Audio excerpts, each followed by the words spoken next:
Hey, everybody, welcome. We're in the backstage of DisrupTV, and we're going to have an opportunity to interview our guests, talk to them, see what's going on. But it's been a very, very interesting week. I'm here with my awesome co-host, Vala Afshar, our producer, Elle. And of course, we've got some amazing guests here. So we're going to talk in reverse order. Introduce yourself. Tell us where you're coming in from. And more importantly, a quick little blurb of what we'll be talking about. Michelle, how are you doing? Hey, I'm good. I'm Michelle King. I'm calling in from London in the United Kingdom. It's really cold here, so I'm going to do my best to stay warm throughout this interview. And tonight we're going to be talking about how we work matters more than just what we do. So we'll be discussing that today in more detail. Yeah. We'll stay warm with warm conversations on how work works. Thank you very much. And of course, we'll talk to that topic. Also, we've got two amazing guests here. Scott, Jacquelyn, where are you coming in from? What are we talking about? Hey, we're calling in from Manhattan today. We're Scott and Jacquelyn. We are the co-founders of the 100 Coaches Agency. We're also the co-authors with Marshall Goldsmith of a book called Becoming Coachable. It's one of the last books that will get to be called a Wall Street Journal bestseller. So we got that, luckily. And that's a lot of what we'll be talking about today is the importance of becoming coachable. I know. Amazing. I can't believe what's going on at the Wall Street Journal, but more importantly, congratulations on your success there. And of course, Hugo, what are you coming in from? What are we talking about? Hello. I'm calling in from South Florida. And I'm the Chief Product and Technology Officer at UKG, and we're going to talk about a bunch of things happening in Gen AI and the HCM space. And there's plenty to talk about. I hear it's sunny in South Florida. People keep rubbing it is. So it's like we bookended with Michelle in the cold, I'm in the warm, and then we got New York right in between, I guess. Well, with that, we're going to kick off the show. Elle, back to you. All right. 3, 2, 1.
Hello and welcome. Thank you for joining us on DisrupTV. My name is Vala Afshar. I'm the Chief Digital Evangelist at Salesforce and your co-host for the next hour. We welcome you to follow us on X at DisrupTV Show. Send us and our guests your questions using hashtag DisrupTV, and we'll do our best to answer them live. It's my pleasure to introduce my co-host, Ray Wang. Ray's the CEO and founder of Constellation Research. He's the best-selling author of Everybody Wants to Rule the World. Ray's a regular television, business, and tech news contributor on Fox Business, Yahoo Finance, Bloomberg, CNBC. I see him on TV every day. Ray's one of the most influential futurists on X at RWANG0. Welcome, Ray Wang, to DisrupTV. Hey, thanks a lot. I'm here with Vala Afshar, the Chief Digital Evangelist for Salesforce. He's also the author of his new book, which is called Boundless. I don't have his book with me. I feel bad. But of course, it is a bestseller in Amazon. And more importantly, it's a very, very important book talking about where the future of flow and future businesses are headed. But executives around the world follow every one of his inspirational tweets, his insights, and of course, when he's not speaking or not presenting at events at Salesforce, you can find on business TV outlets such as Bloomberg and of course on ZDNet for his insightful analyses. But as we always say, it's not about us. It's about our amazing guests. And who do we have to kick it off today, Vala? It's our privilege to have Hugo Sarrazin, who serves as Chief Product and Technology Officer at UKG. UKG is the world's leading HCM cloud provider of HR payroll and workforce management solutions for all people. In his role, Hugo is responsible for ensuring UKG delivers on its product vision of helping every organization become a great place to work for all through technology designed for people. Hugo is also responsible for UKG's technical organization, including design, user experience, product management, engineering, cloud operations, security, risk, and digital services. Prior to UKG, Hugo managed McKinsey and Company's business technology practice in Silicon Valley. He co-founded and led both McKinsey's digital lab and digital design, and served as senior partner and member of the Global Executive Committee. You can follow Hugo on X at HugoSarrazin. Welcome, Hugo, to Disrupt TV. Well, I'm excited to be here. You did your research. You grabbed everything I ever did. The only thing I'm missing is a book, and then we'll be, having fun. I had to shorten your bio because you've accomplished a lot. We only have 20 minutes. Okay, very good. Well, hey, we're really, really happy to have you here. And one of the big things that's happening is really Gen AI, and we've all been talking about it. The consumerization of Gen AI is really what caught the attention of boards, executives looking at that possibility. But consumerization of technology and the enterprise are really two different things, as you know.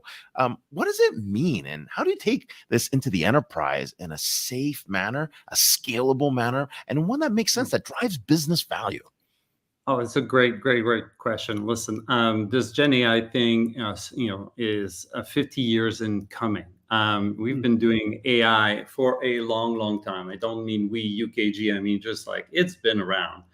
But in the last year, about this time last year, when ChatGPT came out, it captured the imagination of people. It made it very, very easy, and the interface was so intuitive that people really jumped on the bandwagon and saw what could be done. But that, in many ways, what we saw at that moment in time was a consumer experience. And when you begin to think about applying similar technology, and you can in a B2B context, in a business to business context, you need to live with the realities of large organization. And there's a few. The first one is there's privacy concern, there's security concern, there's adoption concerns. You need to embed it in your processes. All of these require, at some level, a whole host of new capability, and that's something that has been done. This is a new technology disruption, an important technology disruption, but we've had others in the past. So people have a playbook, and everybody in the software space, I mean, we're going back to those playbooks. We're adapting them to the reality of Gen AI, which is different than SaaS. It's different than the cloud. It's different than mobile. It's different than when the internet came. But a lot of things are similar, and you really do need to focus on making it safe, data residency, privacy, process, and value capture.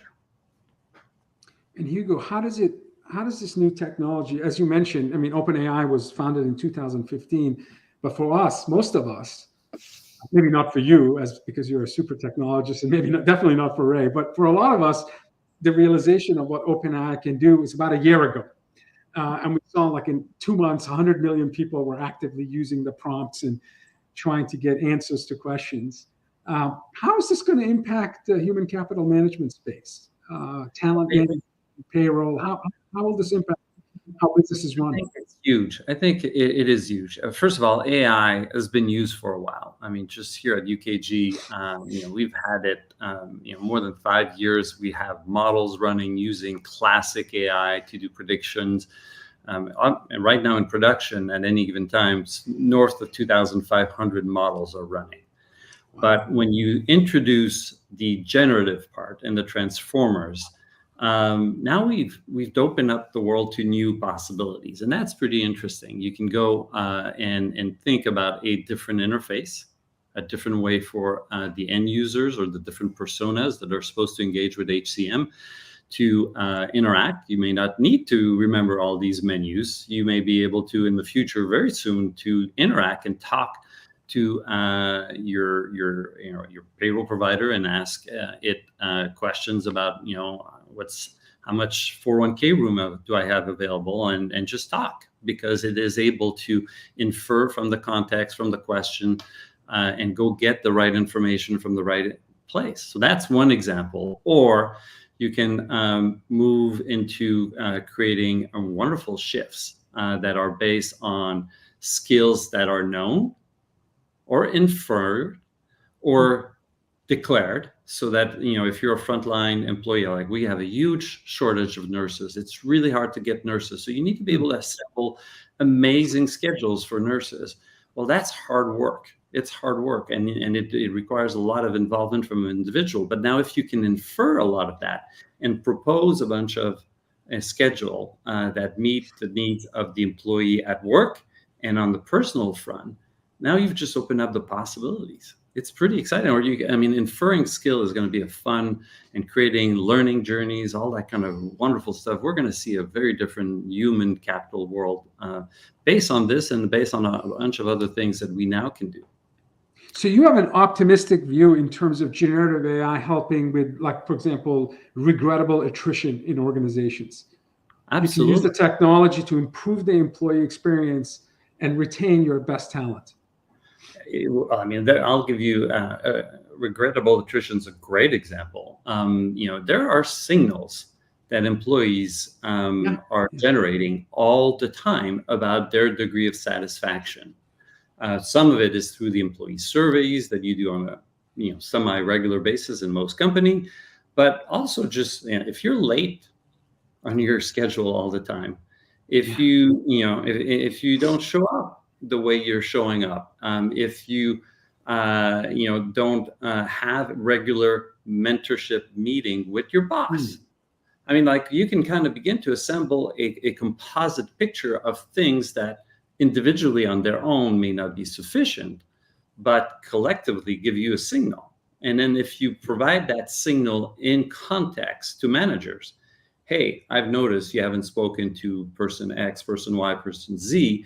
And by the way, this person's been in the role for a long time. People typically expect to, be moving. And oh, by the way, here's in this role, here are the kind of skills that people have. Now you prompt, you nudge, you encourage the manager to have a conversation. You give them information to facilitate that.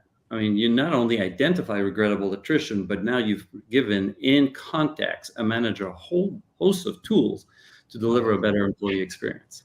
I love that.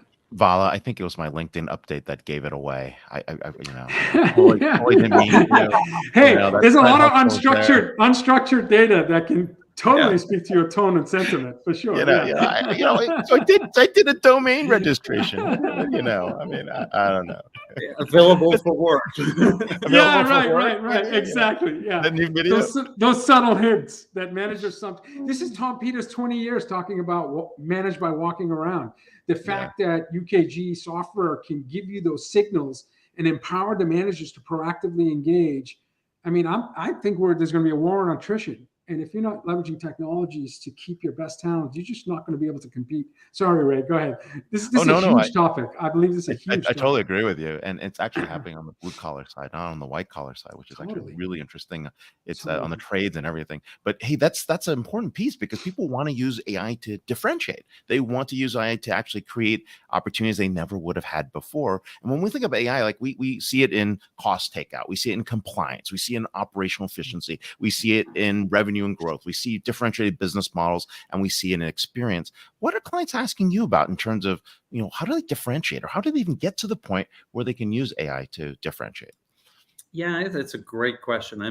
AI can do all of the things you just mentioned. So it becomes very quickly overwhelming. And then we do serve, multiple segments. We serve the SMB, we serve the mid-market, and we serve the large enterprise. We do it in the US, we do it internationally. So the answer varies a lot. There is the very sophisticated large enterprise that have lots of data, have AI science or business analysts and people who are very agile, and they're asking sophisticated question, level 2, level 3, level 4 questions. But you do have the vast majority of this middle market. These folks are seeing what can be done on these consumer facing, and they're saying, what can I do internally? And I don't have an AI scientist. I don't have these PhDs. And I know I have data, but I don't really know where it is. And my IT guy, last time I checked, was overwhelmed, and he's got a backlog of things. So I'm not sure where to start, and I'm afraid if I don't have something to say, my competition will have something to say. Oh yeah. So it's kind of a bit of a feeling of there's a lot going on, and then the first thing, at least in the conversation I'm involved, is to kind of help people understand what is the art of the possible today. Make sure that they understand the difference between B2C and B2B, and encourage them to put in place some basic policies in place. You can't and you should not use in a business context the B2C application. You are putting your company at risk. And unfortunately, there's a lot of that going on today. People are doing performance review, copying it and putting it in ChatGPT and Bard and doing all sorts of silly things. And you kind of go like, don't do that. This is, is very, very problematic. So helping educate and familiarize people with what is, just basic stuff, and I think is one thing. The next one is getting to the talent. There's a huge need to get to the talent. The third one is skills. Like what are the skills? Help me bring the skills forward and facilitate learning journeys.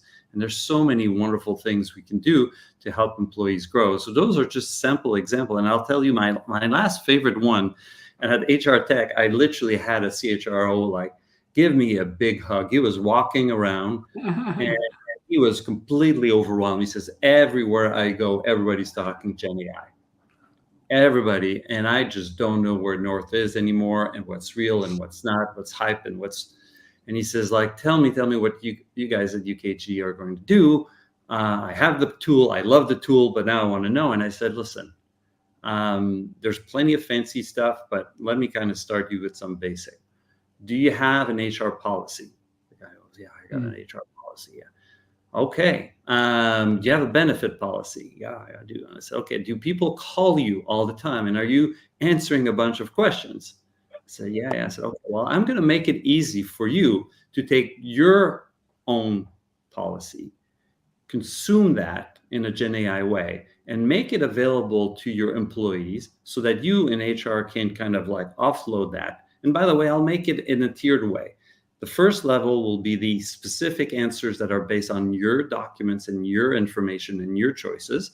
If you don't have an answer there, we'll fall to a backup, which is a aggregation that UKG provides, because we have models that take advantage of known practices. And we'll make it clear that that comes from, not your specific policy, but typical policy.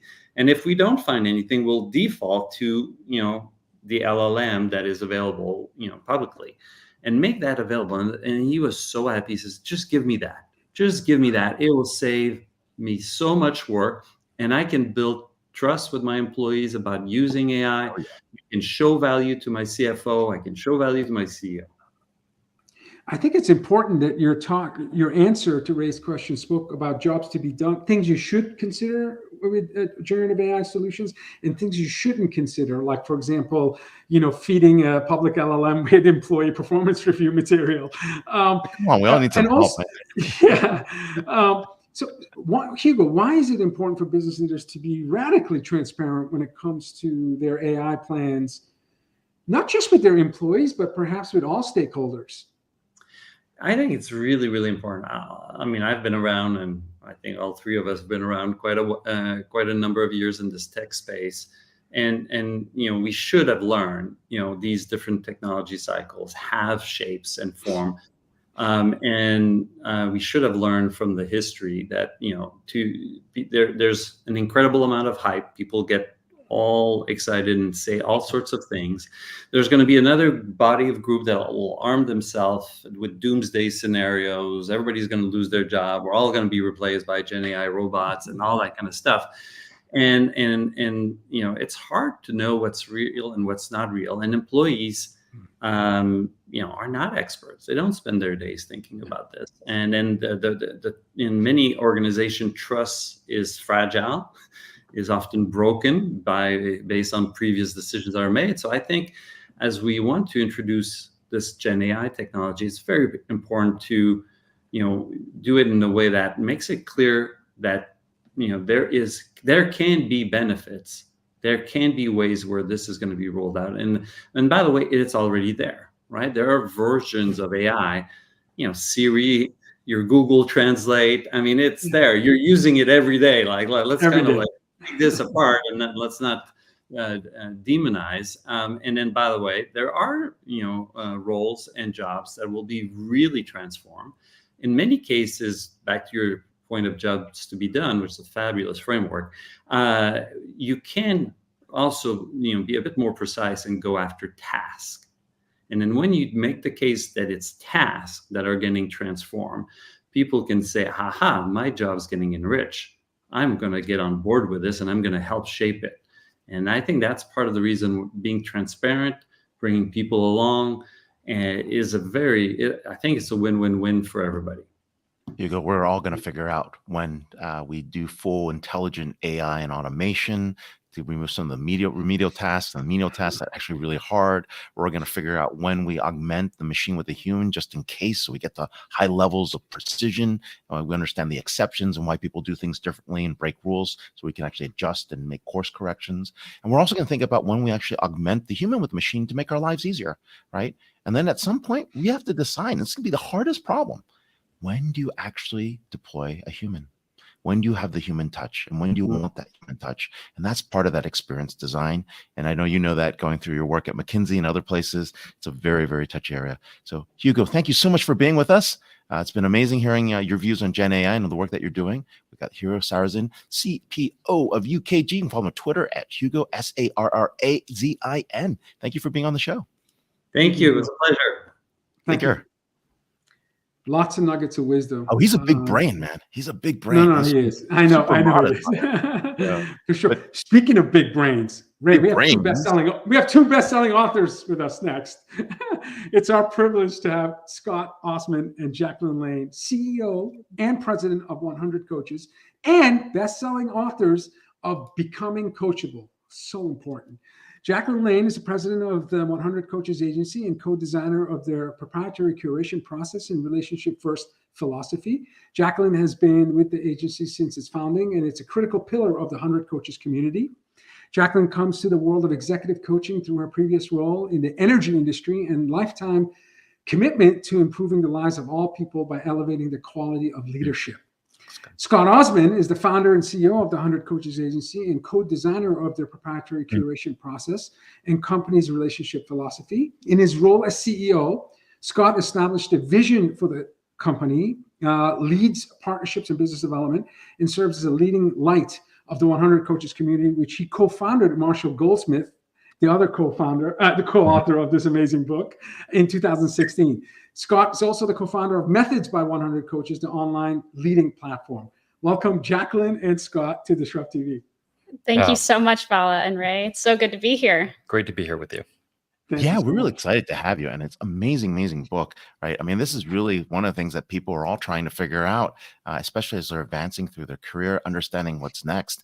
And so you set up a bunch of pillars, and I thought it's a great place to start as a framework. What are some of those pillars of being coachable? I'm going to start? I'll start. Well, so we just a little background on the book. So we formed the 100 Coaches community about 7 years ago. It's now made up of 400 of the top leaders, leadership thinkers, and leadership coaches. Wow. 3 years ago, we created the 100 Coaches Agency. We're now, I think, probably one of the most elite agencies for executive coaching in the world. Yes. And about a little while ago, we started looking around and we thought about, what is it? We talk a lot about what makes a great coaching relationship, right? How do you get great outcomes? And Marshall loves to say the great way to get a great outcome is to have great input. And we looked around, is there anything that helps people become better coachees? There's a lot of stuff around coaching, but better coachees. And there wasn't. So we polled all the members of our community, and it really distilled down to what we call our openness framework. And the very first pillar, as you were calling it, the very first pillar of the openness framework is being open to change. Because let's face it, if you're not open to change, if you can't see yourself making changes through coaching, then we would say, save your money, save your time, don't bother. Yeah. Because coaching is all about change. And, the world of leadership is changing so much. It used to be the case, Marshall, with this seminal book, What Got You Here Won't Get You There. I think it's maybe Yep, 15 yep. years ago now, that talks about how as you go up through the world, you're a functional leader, and then all of a sudden you get into the role of true leadership, which is very, very different. And today, even leadership itself is changing dramatically. So everybody who wants to become coachable has to be open to change.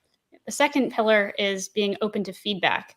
And this is similar to what Scott was saying. If you're not open to feedback, then probably the coaching process is not for you. Save your money, save your time, because leaders today are recognizing that they don't have all the answers, right? This narrative of the leader on their, as this lone wolf and someone who can stand alone and has all the solutions and all the answers for their team. That's a notion of the past. We really have to be constantly listening to the feedback and the ideas and inputs of people around us in order to make any of the adjustments and changes, be agile.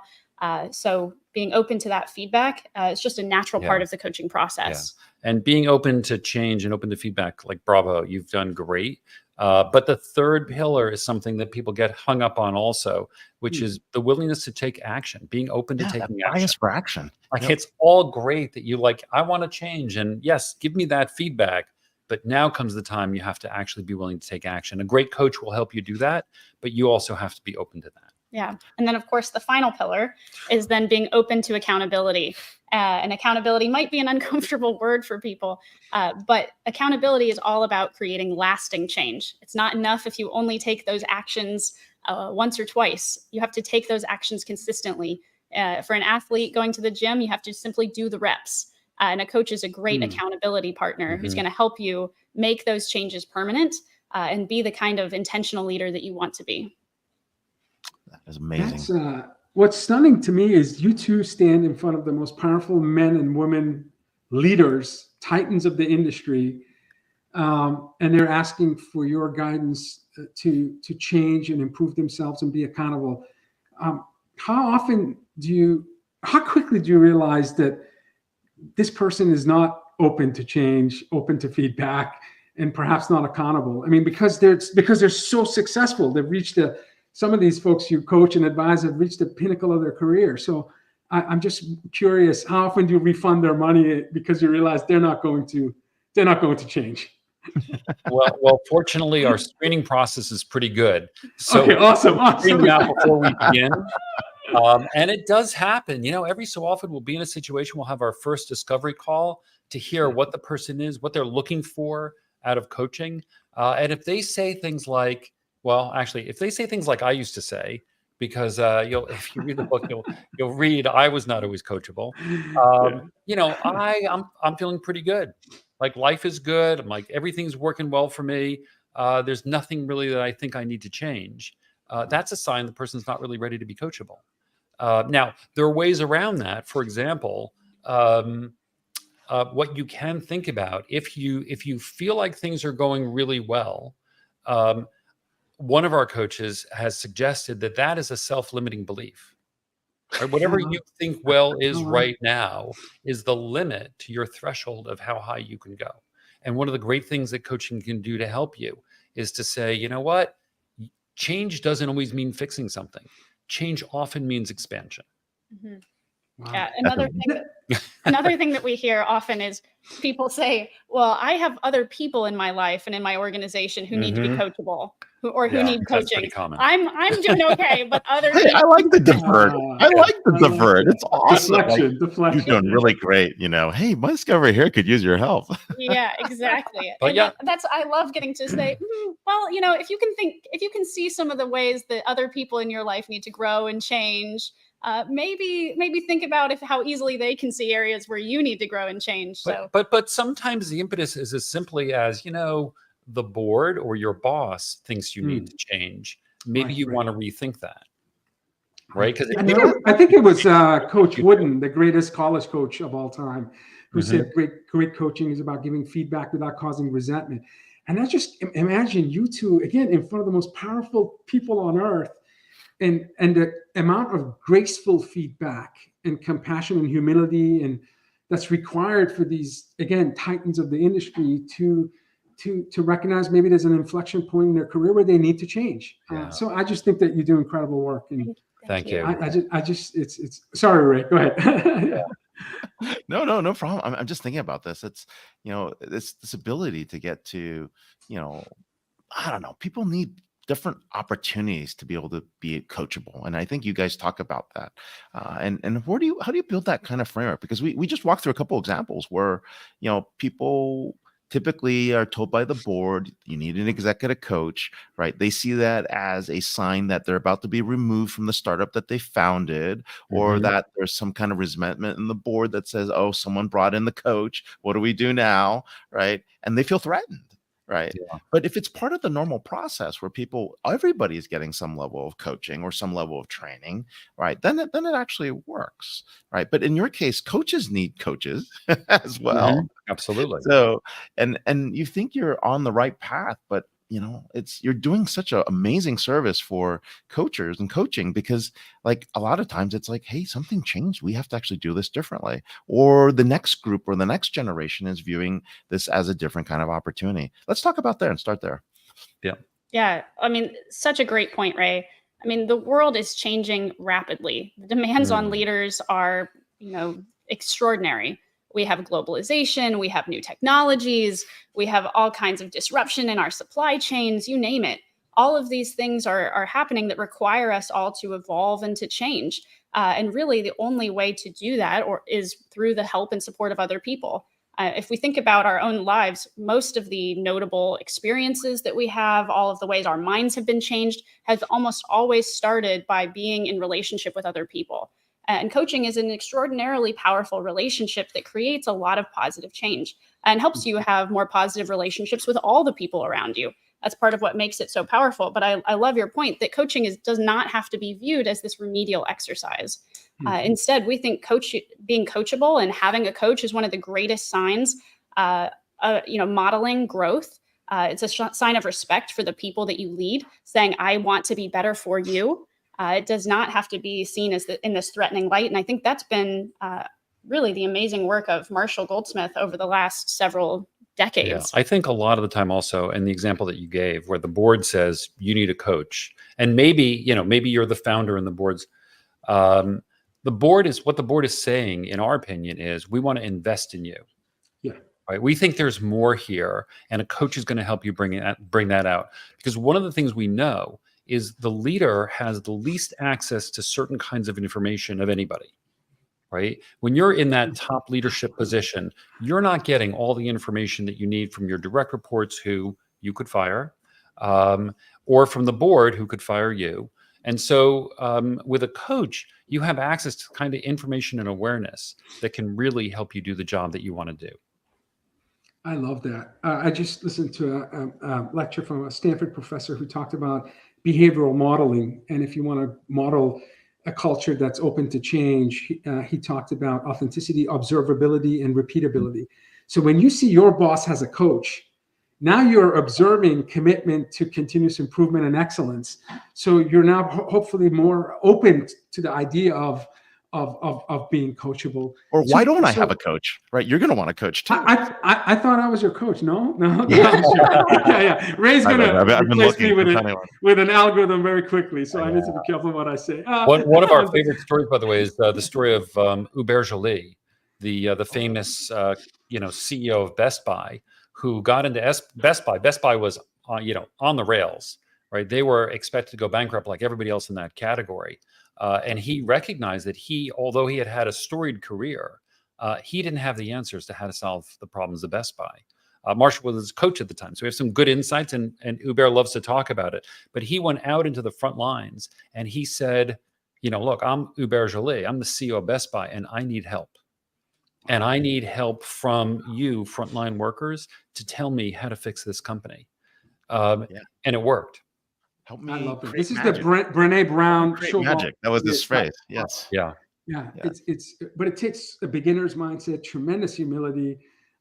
So is success the biggest barrier for being coachable? People are just too enamored with their own journey. And what are some of the barriers for people becoming coachable?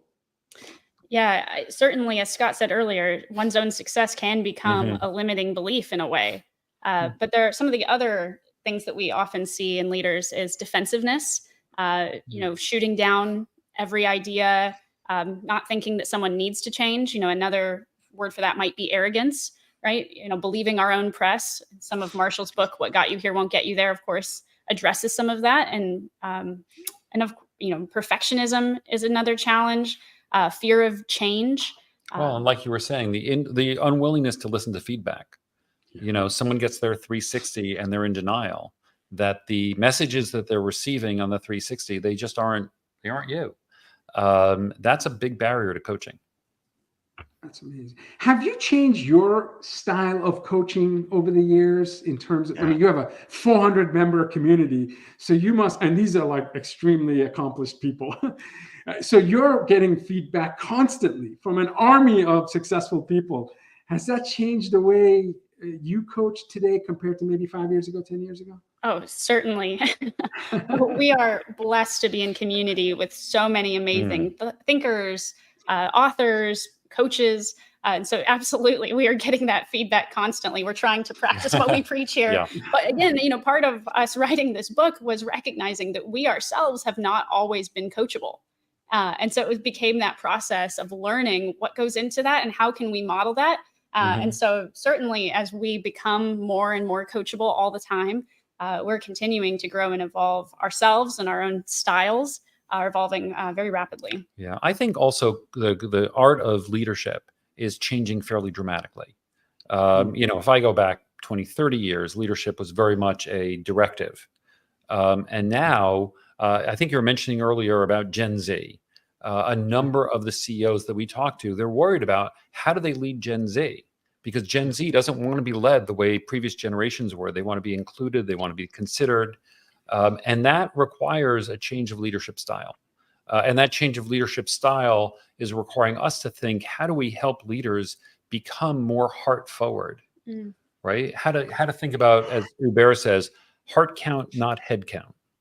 Wait, right? the pendulum's not swinging back the other way? Wait, what do you mean? Yeah, sorry, Ray. Command control structures and centralized authority. And we are seeing new types of leaders emerge. And let me flip it around the other way. One really valuable aspect I've heard from people on coaching is really the connection to the network, right? You guys have built an amazing network of not just leaders, but peers and other resources. And, it's very, very hard when you're at the executive ladder to confide in people or to talk to other folks, right? And you guys talk about, this need to transform leadership, but also the life aspect. Talk a little bit about that, if there's, without revealing any kind of, information about unique individuals, but that life aspect often impacts your work aspect. Oh, absolutely, it does. Without naming any names or giving too many examples, of course, we have seen marriages saved, partnerships saved, people's companies have been turned around, and all of this, very much impacts all of us because our work and our life is more mixed than ever before. Yes. And being in community is one of the most powerful trends. If you look, young people today are talking more and more about community. People are looking for that, these deep connections and the ways that we can grow and evolve from one another.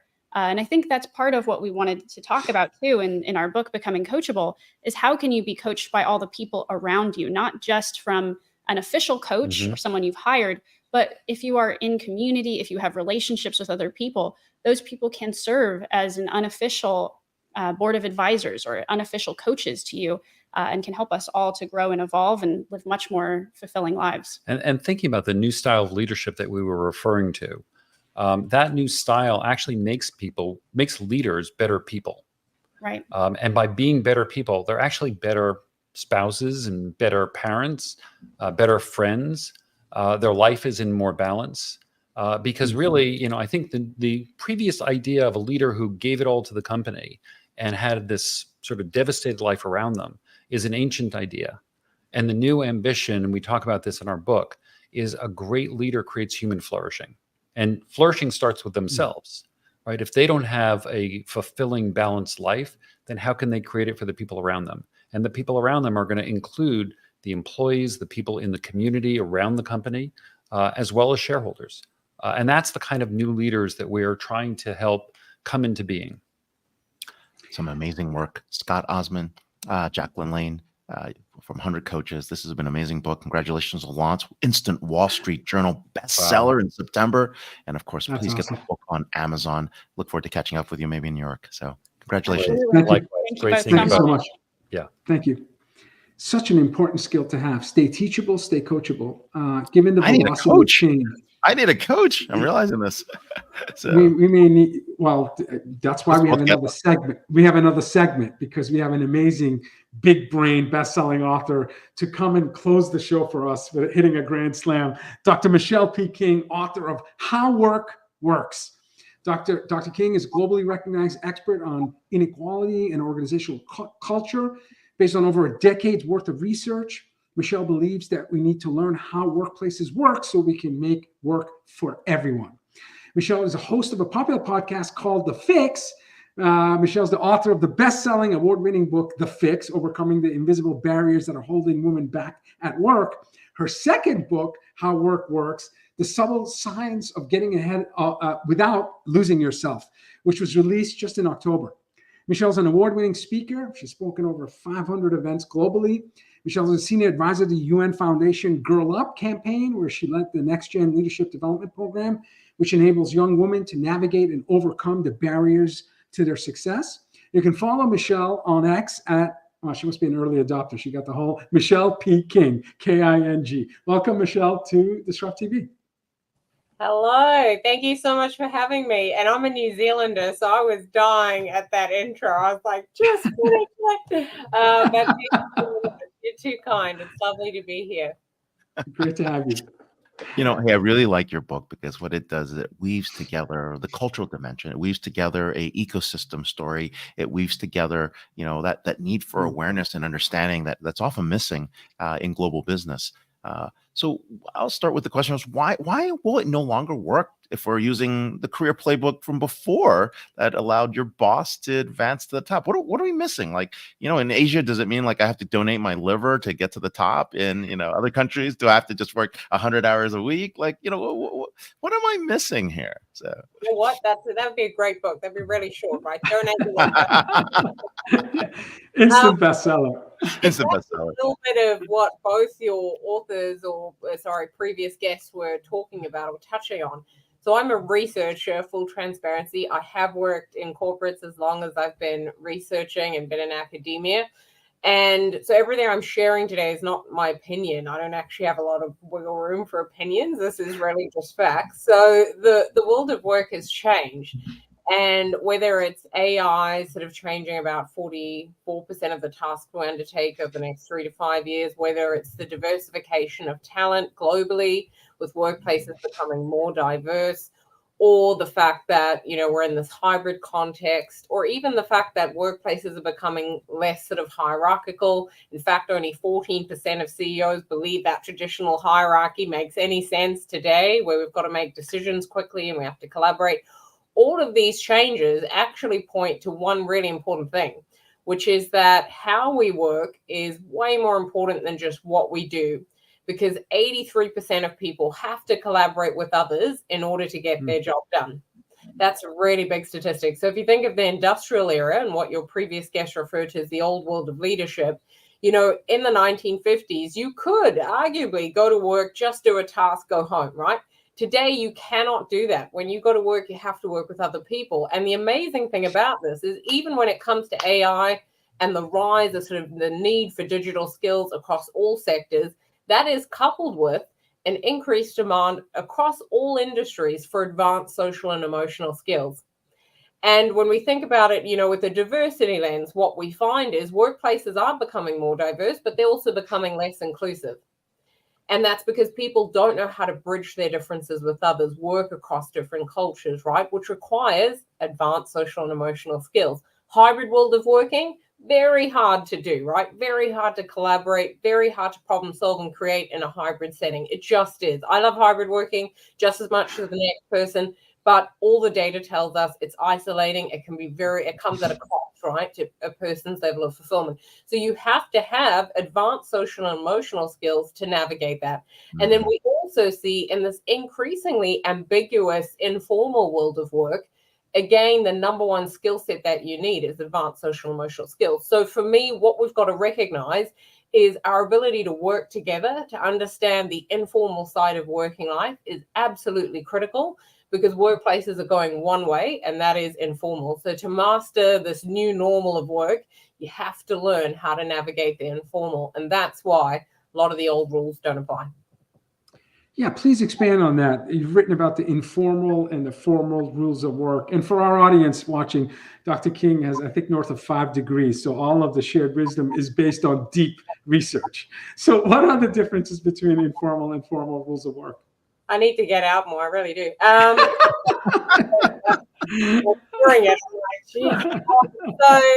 So the difference, I hate the term rules. I use that because in the old world of work, the 1950s hierarchical command and control world of work, there were set norms for how people engage. So I'll give you a quick example, which is informal networks.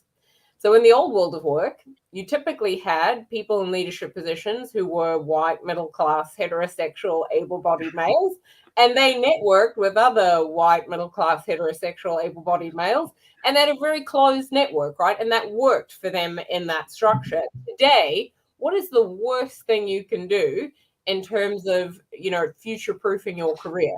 Having a closed network made up of people who all look alike, right? Because workplaces have become more demographically diverse and are set to continue by 2044, half the population in America is going to be made up of people from typically underrepresented groups, right? Just as an example. So the worst thing you can do is have a closed network made up of people who just look like you.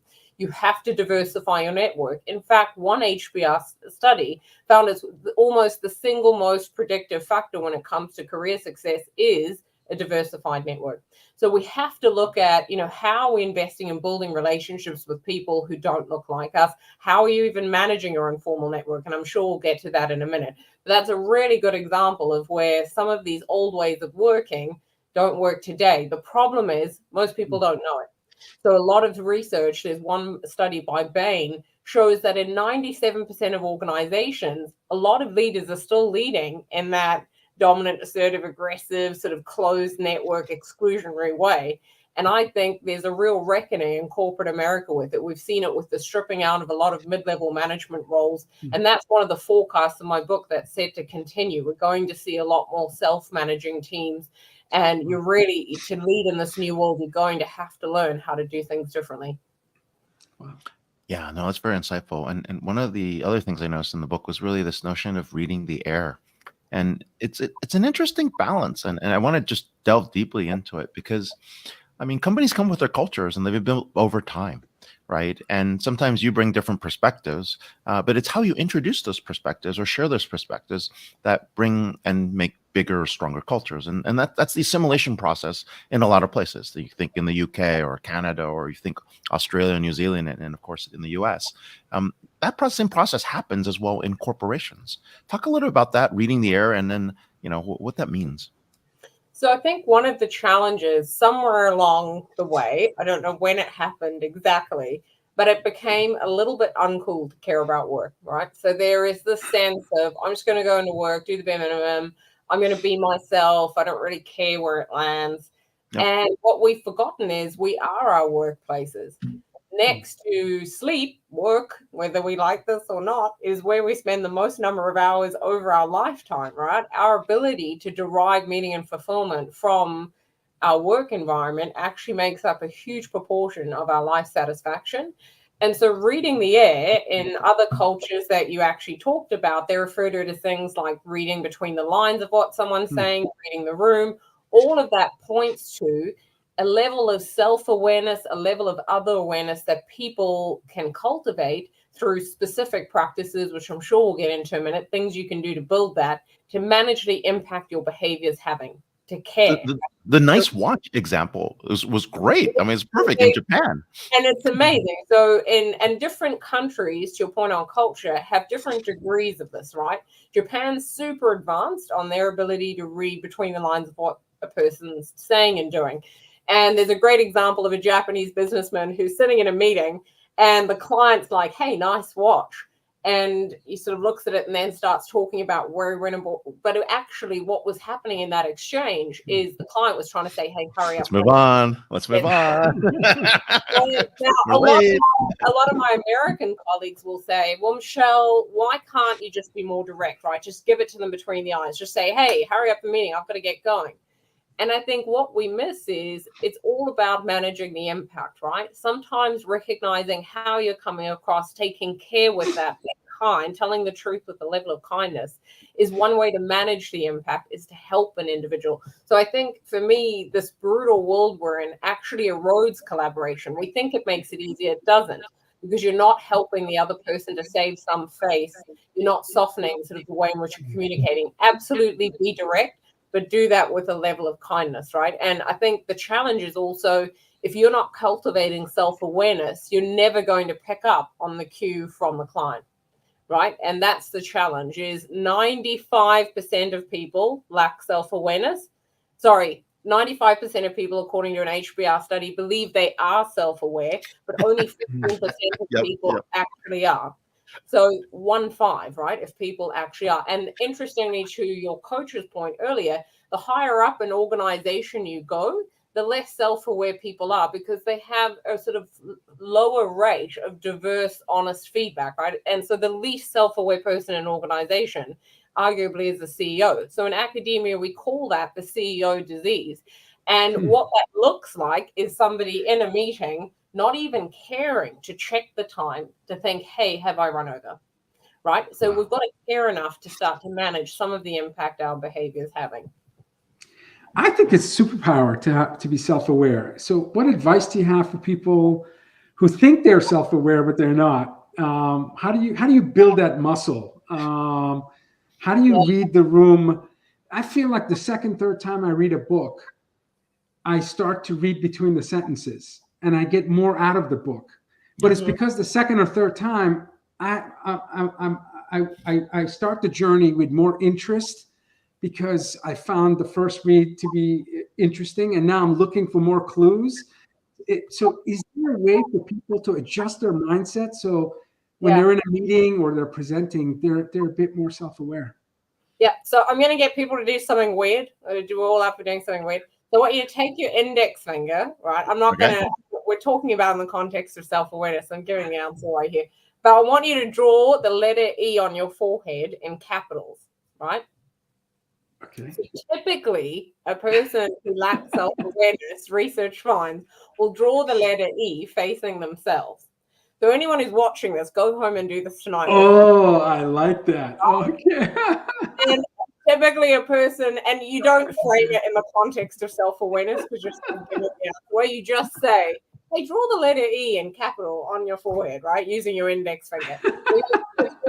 Do it. Yeah, I'm trying to figure out if it was reverse image or not, right? You know how I like V. I like V because I think I did it the right way, but I can't tell because I'm looking at the reverse image. Oh, that's why I'm also like that. So one way to build self-awareness is to recognize most of us don't have it. And if we have it, it's only because we're actually doing something to cultivate. It's a practice, right? It's something your marshmallow like test. a bank. You build up your self-awareness and you've got to maintain the money that's in there, right?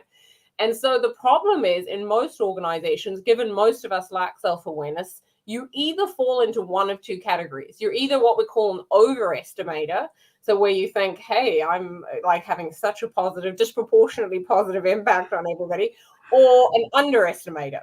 Now, if you have one overestimator, and I want everyone to think of who this person is on their team, because we're all thinking of the person. Not that hard to find out. Yeah. If you have one of those on your team, it reduces your team's performance by 50%. Nope. Wow. Right? And that's because the person is like, hey, you know what? I don't want to hear it. I'm not managing the impact my behavior has. I'm going to be myself. I don't care how that lands, right? It's not about being yourself. It's about being your best self and showing up in a way that demonstrates care for the people that you're working with, because we are our workplaces.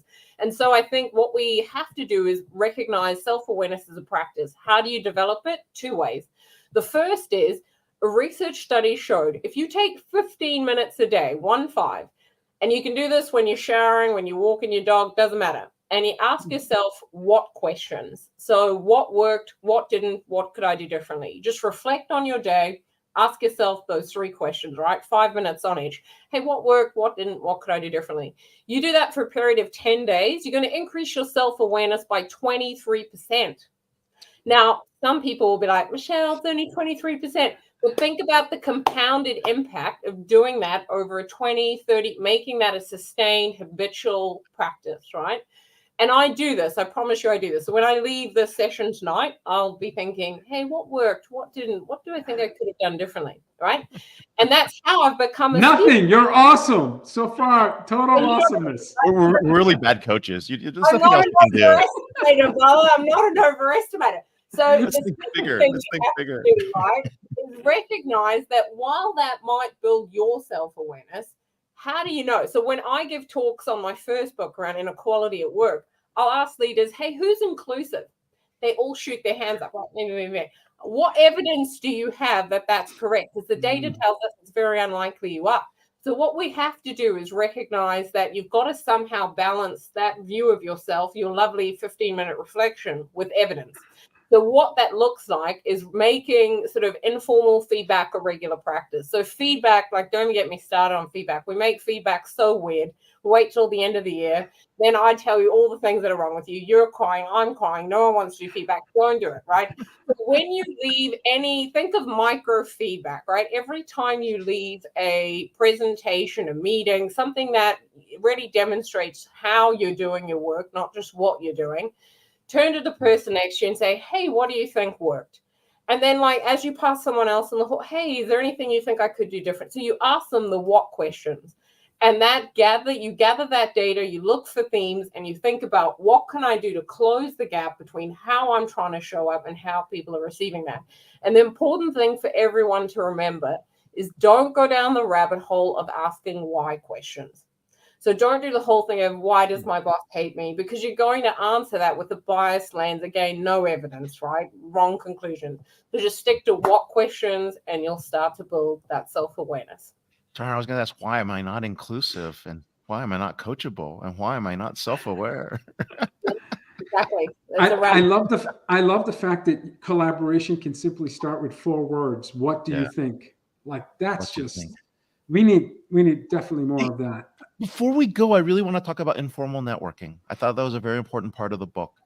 Yes. Is there something we can quickly talk about and talk about how we You even do that? as you can. It's a big topic. So I know. It's like such a big topic for another time. I've got 5 practices I want everybody to do, right? 5 things I want you to do. So informal networking, for my introverts out there, I don't want you to panic. It is not about cocktail hours. It's not about handing out business cards. Don't worry. Right? I'm an introvert. I know no one's going to believe this, but I am. And so it's not that, right? An informal We're both introverts. What I want you to do is I want you to get a piece of paper and I want you to write down anybody you go to for informal information on what's going on in the company, what's happening with your job, anything that's not a formal comms channel. Like, how do you get an understanding of what's going on, right? Then I want you to write down anybody you go to for advice. So advice on your job, on your career, on anything that's happening at work. And then anyone you go to when you're having a bad day. So for support, right? Social support. That list is your informal network. Now, you might have one person that does 2 or 3 different things. That's fine, right? But that list, and we're going to work through this now on the session, right? You probably didn't think this is what we're going to do. We're going to do it. So you've got your list. And now I want you to look at that list and look at how different or similar are people from me on that list. Right? So demographically different or similar. Hey, Vala, you're on all 4. Typically, all my extroverts need to listen up. If you're the person who's doing the introducing, it's very likely your list is made up of people who are similar to you, because we're like people who are similar to us, and then we tend to introduce, right? So what you actually need to do is be very, very cautious around how do I diversify my network? So you two, I'm different from both of you. You might think, hey, Michelle's worked at Netflix, she's worked at the UN, she might have some good contacts. How do I now bring her into my informal network? So what the data tells us is the best way to grow your network, if your network gives you access to informal information, advice, or support, paying it forward is the way to grow your network. So it's not handing out the business card. It's reaching out to me and saying, I don't know, hey, you've just had your book out. I've just read it. I wanted to share my thoughts. Or, hey, you know, I left a review for you. And paying it forward is the means to connect. Now, don't make it gross. Don't do the thing where it's like quid pro quo, right? That's not how it works. It's showing the other person, hey, I'm a good person to know because I'm going to engage in what we call mutually beneficial relationships. Now, I want you to go back through that list. And research finds we're pretty good if you look at your list in deciding if someone should be somebody's worthwhile to get to know or not. It's actually the people in the middle that we have a hard time with, what we call ambiguous relationships. So 90%, 90% of your anxiety at work is caused by 5% of the people in your informal network. So my advice... I never thought about that. Yeah, actually. Exactly. For step 3, make sure you're not investing in those relationships, right? Don't spend your advice, support on what we call ambiguous relationships, because you're going to have your interaction and spend a huge amount of mental and emotional energy trying to work out what just happened. Do they have your best interest at heart? So a mutually beneficial relationship is someone where you have a sense that they could or they do. They've actually demonstrated they have your best interest at heart by paying it forward, giving you access to information, advice, or support. The final 2 things to think about is when you look at your network, you want a really good mix of what we call sort of strong versus loose connections. So a strong connection is someone I meet every day, your best buddies at work, right, who give you that social support. The problem is 80% of jobs aren't advertised. And I know some people dispute these figures, but they're still pretty high, right, regardless. And 70% of all jobs come through informal networks. Yeah. And they come through the more loose connections, right? So my job at Netflix, a great example of that. Like, it was someone I knew who then said, hey, I thought this job might be good for you. And finally, you want to think about what is your role in a network. So we know in a network, the most powerful person is a person who connects people to other people, right? And I do this all the time. So somebody actually was interviewed by someone on a podcast. She mentioned she wanted to find a speakers bureau in London. I was like, hey, I'll connect you to such and such. Awesome. Why is that powerful? Because it shows your network you are somebody who is mutually beneficial, right? You're going to support people. Yeah. So you want to think about making sure you occupy different roles in your network. Don't just be someone who gives your network information or who maybe just introduces groups to each other. Try and occupy that central role. Very, very cool. We are so out of time. I'll be East Coast Direct. I am so sorry. We could have spent hours with you. We're here with Dr. Michelle P. King, author of How Work Works and Harper Business publication, available as of October. And you can get it, of course, on Amazon and where books are sold. Follow her on X at Michelle P. King. I'll keep saying Twitter, but that's just me. So, thank you for being on the show. Happy Friday. Thank you. Cheers. Wow. Big brains. Amazing show. Oh my God. big brains with a technology at the beginning of the arc of the narrative of this episode, and then coachability and a great lesson. Networking is about unselfish giving and mutuality of benefits. That's how you maintain long-lasting connections. Ray, your thoughts on the show?